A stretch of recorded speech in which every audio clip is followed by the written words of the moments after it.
ನಮಸ್ಕಾರ ವೀಕ್ಷಕರೇ, ಆರ್ ನ್ಯೂಸ್ಗೆ ಸ್ವಾಗತ. ನಾನು ಪರ್ವೇಜ್ ಪನಿಬತ್.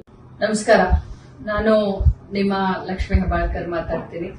ಇವತ್ತಿಗೆ ಕರ್ನಾಟಕ ರಾಜ್ಯ ಸರ್ಕಾರದ ಮಹತ್ವಾಕಾಂಕ್ಷೆಯ ಯೋಜನೆಯಾದಂತಹ ಗೃಹಲಕ್ಷ್ಮಿಯನ್ನ ಜಾರಿಗೆ ತಂದು 1 ವರ್ಷ ಆಯಿತು. ಈ ಸಂದರ್ಭದಲ್ಲಿ ಕುಟುಂಬದ ಎಲ್ಲ ಯಜಮಾನಿಗಳಿಗೆ, ನನ್ನ ಗೃಹಲಕ್ಷ್ಮಿಗಳಿಗೆ ನಾನು ಹಾರ್ದಿಕ ಶುಭಾಶಯಗಳನ್ನ ಮತ್ತು ಅಭಿನಂದನೆಯನ್ನು ಸಲ್ಲಿಸ್ತೀನಿ. ಇಲ್ಲಿಯವರೆಗೆ ಗೃಹಲಕ್ಷ್ಮಿಯು ತಮ್ಮ ಜೀವನದಲ್ಲಿ ಏನೆಲ್ಲ ಬದಲಾವಣೆಯನ್ನ ಈ 1 ವರ್ಷದಲ್ಲಿ ತಂದಿದೆ, ಈ ಬದಲಾವಣೆಯನ್ನ ಬನ್ನಿ ನಮ್ಮೊಂದಿಗೆ ಹಂಚಿಕೊಳ್ಳಿ. ರೀಲ್ಸ್ ಮಾಡುವುದರ ಮುಖಾಂತರ ಯೂಟ್ಯೂಬ್ ನಲ್ಲಿ ಹಂಚಿಕೊಳ್ಳಿ.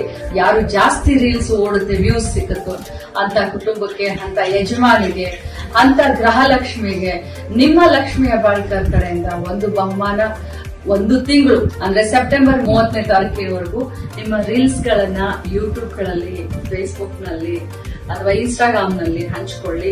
ಜಾಸ್ತಿ ವ್ಯೂ ಸಿಕ್ಕಂತ ರೀಲ್ಸ್ ಮಾಡಿದಂತವರಿಗೆ ನನ್ನ ಕಡೆಯಿಂದ ವೈಯಕ್ತಿಕವಾಗಿ ಒಂದು ಬಹುಮಾನವನ್ನ ಕೊಡ್ತೀನಿ.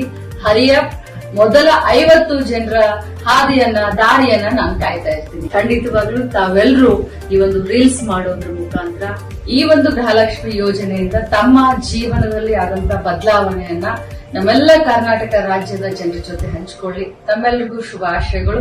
ನಮಸ್ಕಾರ, ಎಲ್ಲರಿಗೂ ಒಳ್ಳೆಯದಾಗಲಿ.